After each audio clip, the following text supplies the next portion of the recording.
Good afternoon, everyone. Thank you very much for joining us for the first webinar launching a series of topics on practical aspects of Luxembourg corporate law. Today it will be about minority shareholders. As you know, Luxembourg is a place of choice for co-investment companies. The rights of minority shareholders is therefore a recurring topic for our clients. Our goal today is to provide you both with an overview of key legal principles, but also with practical takeaways. The format of this webinar is voluntarily short because we appreciate your time. But if you have any questions, please feel free to raise them in the chat and we will address them after the webinar by email. I will now leave the floor to the team and let's dive into the matter. Thank you very much, Gerard. So in the name of myself and my colleagues, we would like to welcome you to our webinar about minority shareholders' rights. Let's take a look at the agenda. We will begin the webinar with a brief introduction to the topic, followed by naming the rights granted to all shareholders of a company. Then we'll take a look on the specific rights granted to minority shareholders, followed by the specific rights which may also be contractually be granted to minority shareholders. And we will conclude our webinar with a case study. Please note that the following rights are mainly granted to shareholders of a Société Anonyme, or in English, public limited liability company.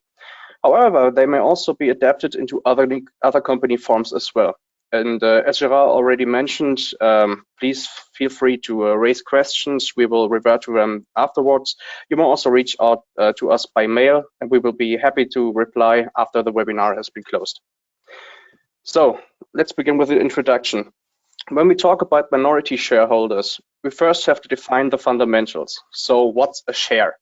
Well, a share is a portion of the share capital of a company, and therefore a shareholder is a person or entity who holds a share and thus a fragment of the company itself. This is especially important when we are talking about the quantitative proportions between the shareholders. Therefore, for the question about who is in fact controlling the company. And as you may already know, we have majority shareholders and minority shareholders. Majority shareholders are those who hold 50% or more of a company's shares. They are in fact controlling the company. And this means that a minority shareholder is nothing less than a shareholder who holds less than 50% of a company's shares. Therefore, he has no control over the company. Thank you, Max, for this introduction, and thank you everyone for joining this webinar. So now we will carry on this webinar about the presentations of the first part entitled Rights Granted to the Shareholders. So basically, the main purpose of this part will be to give you an overview of the rights granted to all shareholders, so whether they are majority or minority shareholders. So this is very important to bear in mind that as minority shareholder, you have certain rights to those of majority shareholder. So the first right granted to any shareholders, and probably the most important, is the right to be convened to a general shareholders meeting. And its corollary being the possibility for any shareholder of the company to attend a shareholders meeting. So what does it mean? Basically, it means that any shareholder of a Luxembourg company can participate to a general meeting, and a Luxembourg entity cannot prevent a shareholder from participating in a general meeting. So in this respect, all shareholders must be convened to participate in a shareholders meeting in accordance with the conditions set out in the Article of Association, or, for example, in a shareholders agreement, if such a meeting is to be held under such an agreement. So, in addition, and for your perfect information, at least one general meeting should be held in Luxembourg every year in order to approve the annual accounts of the company and the related reports. But of course, several meetings may be held I'm thinking in particular of decisions resulting in a change to the article of association and all decisions relating to the approval of a restructuring of a company, such as a merger or a migration. So that's the first right granted to all shareholders. So in addition, we have a second right granted to all shareholders, which is the voting rights. So any shareholder has the right to vote at a shareholders meeting, the principle being one share, one vote.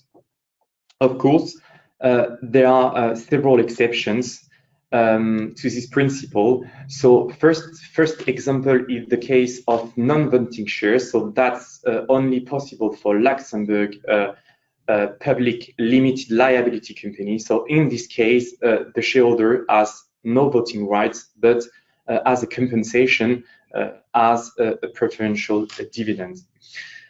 Second exception we can mention is the possibility for the shareholder to waive his or its voting rights.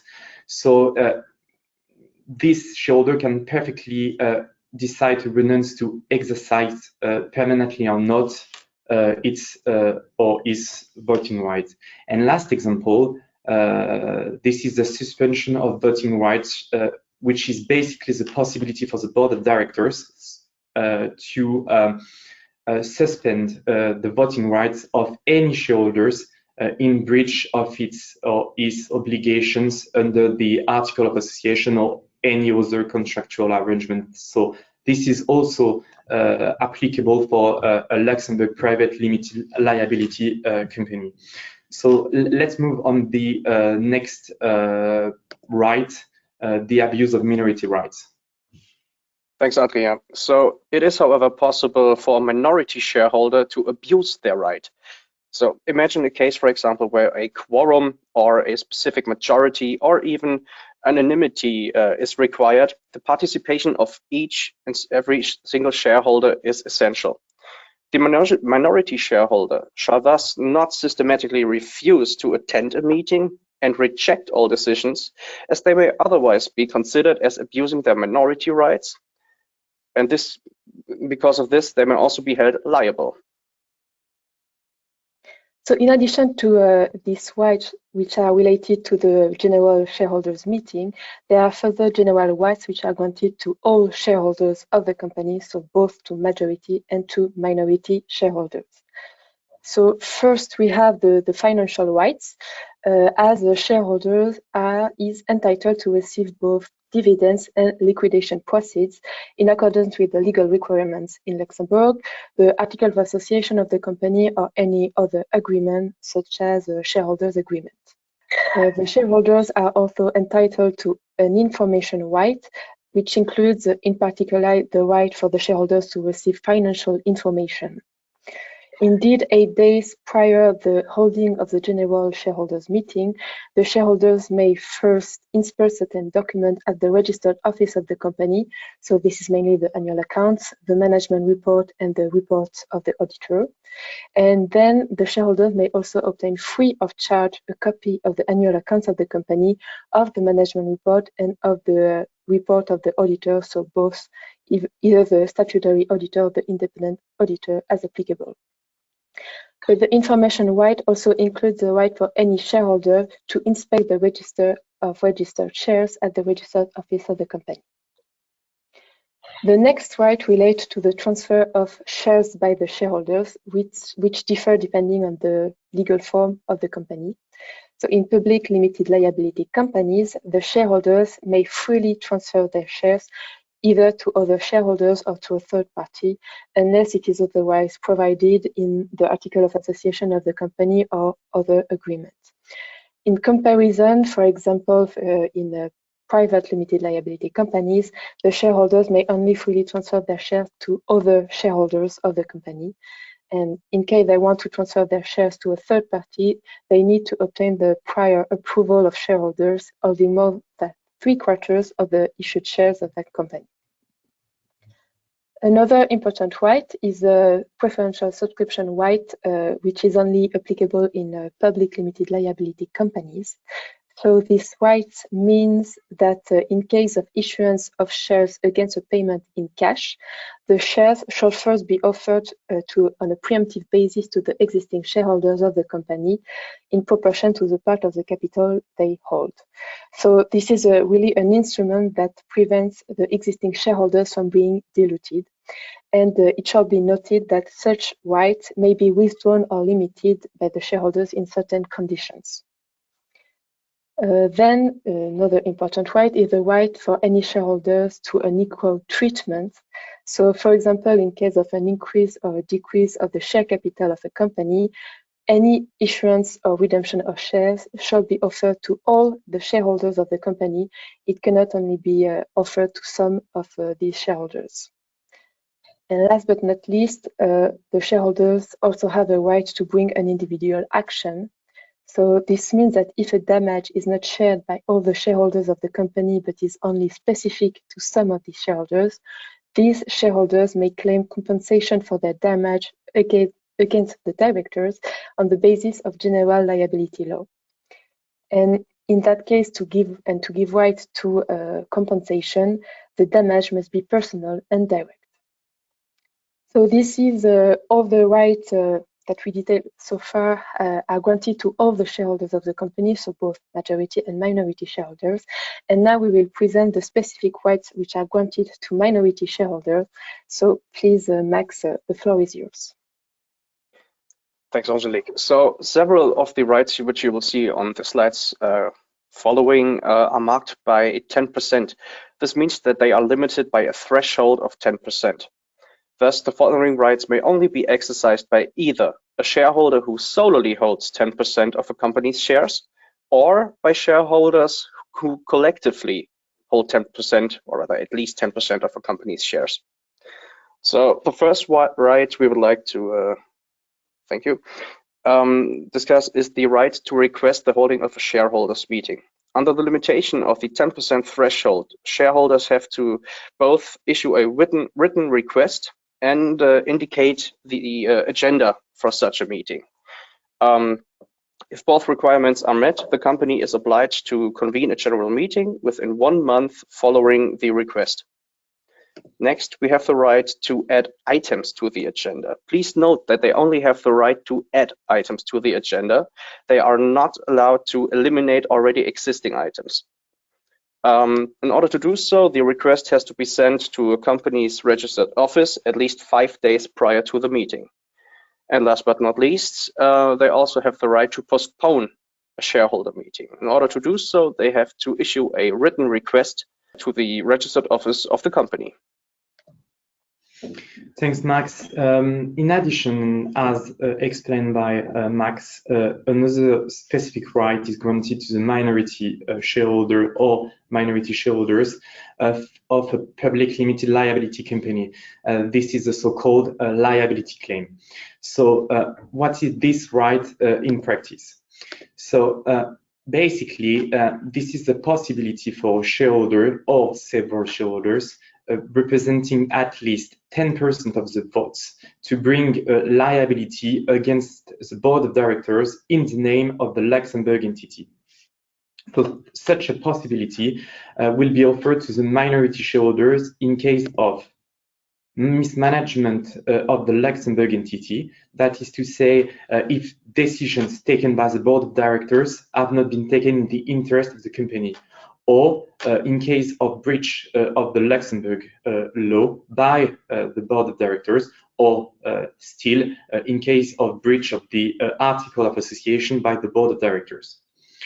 However, in order for a minority shareholder or minority shareholders to validly introduce such action and brings the liability of the board of directors, a number of conditions shall be met, which are the following.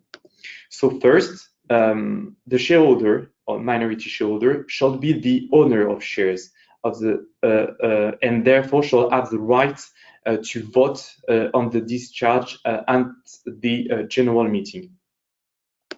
Second condition is the action shall be introduced no earlier than the date of the holding of the general meeting which decided upon the discharge, but no later than 5 years following the facts have occurred or discovered.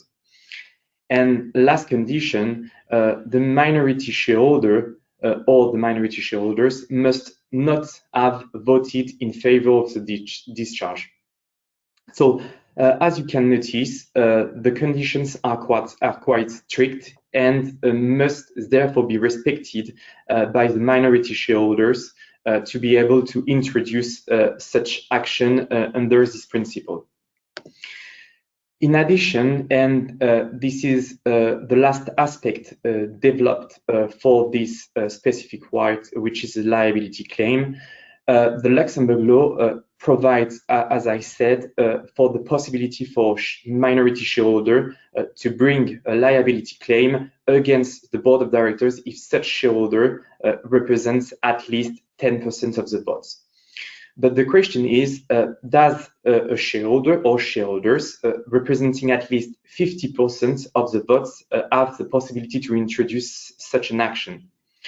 So this is a solution recently retained by the Luxembourg Court of Appeal, which declared admissible a minority action by a 50% shareholder in a public limited liability company. So let's carry on this presentation with another specific right for the minority shareholder. So indeed, another right is the right for the minority shareholders to ask written question.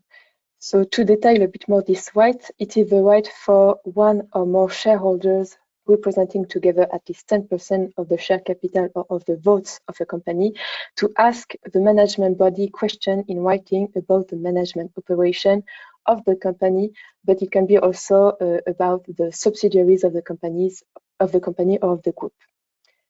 If an answer is not given to the shareholder within 1 month of the written question, these shareholders may ask the district court sitting in commercial matters and as in urgent matters to appoint one or more experts to present a report on the management operations which have been covered by the written question.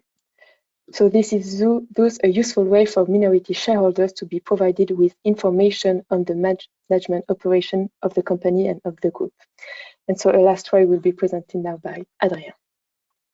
Yeah, thanks, Angélique. And finally, the last specific right granted to a minority shareholder or minority shareholders that we have decided to present to you today is the so-called abuse of majority powers. So what does this theory mean?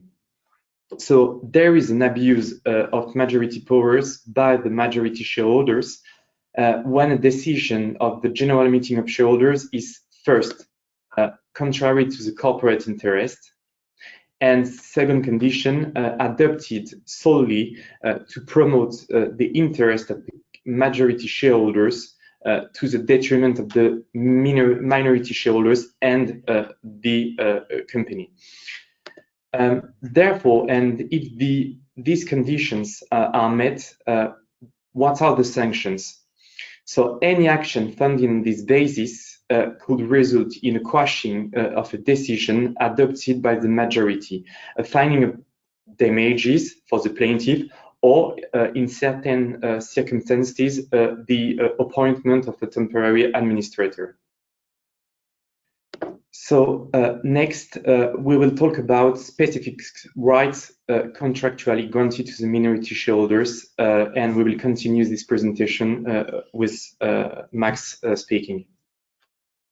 Thanks. So next to the law, there may also exist further rights which can be granted to minority shareholders. This can be done by contracts, so by the Articles of Association or a shareholders agreement. The most prominent ones are the so-called lock-up period and the tag-along rights. So the lock-up period, for example, aims to prevent shareholders from disposing of their shares for a certain period of time. This grants safety to basically every shareholder and especially to minority shareholders. The tag-along rights, on the other hand, allow minority shareholders to participate on so-called sale of shares decisions of majority shareholders. So in order to conclude a presentation and to illustrate how the different rights which we developed can be granted to the minority shareholders in practice, we have prepared a short case study that we will analyze with you. So as you can see on the screen, we choose to take public limited liability companies, which has two shareholders. So first, Juliet, which has a 70% stake in the company and is the majority shareholder. And then Romeo, which has a 30% stake in the company and is the minority shareholders. Let's assume the annual general meeting of the company has been scheduled for the 15th of June 2023, with an agenda including the approval of the annual accounts for the financial year 2022, the decision to carry forward the profit, and the discharge to the directors and the auditor of the company. The minority shareholders, Romeo, disagree strongly with the management of the directors. So in such case, what are the rights of Romeo? So first questions, what are the rights of Romeo before the holding of the general meeting? So as it was explained during the first part of this webinar, Romeo has the right to first access information, such as a copy of the annual accounts and related reports. So the management report or the auditor report, in order to take a decision and therefore vote. Second right granted to Romeo before the general meeting is the right to add a new item to the agenda, as we previously explained during the first part of this presentation. Then another question is what is the right of Romeo at the general meeting? So as we previously explained, in the first part, Romeo has the right to vote at the general meeting subject to any restrictions, such as, for example, the possibility for Romeo to waive his right to vote at this general meeting, or in case of suspension of Romeo's right vote in accordance with the provisions of Article of Association or shareholders agreement, for example. In addition to that, Romeo also has rights after the closing of the general meeting. So for example, can Romeo claim an abuse of majority power? So if the claim is based solely on the decision to carry forward the profit, then the answer is no. However, if the claim goes against carrying forward the profit in order to utilize it directly or indirectly to benefit the majority shareholders, then the answer is clearly yes, because this goes against the sole interests of the company. Next, he also has the right to bring a liability action against the directors who acted in order to carry forward the profit. And please note in this case that the action by a single shareholder is not possible if the prejudice is common to all shareholders. Well, this was our webinar on the minority shareholders' rights. We would like to thank you yet again for attending today and for joining us. And I will leave the floor to Gerard.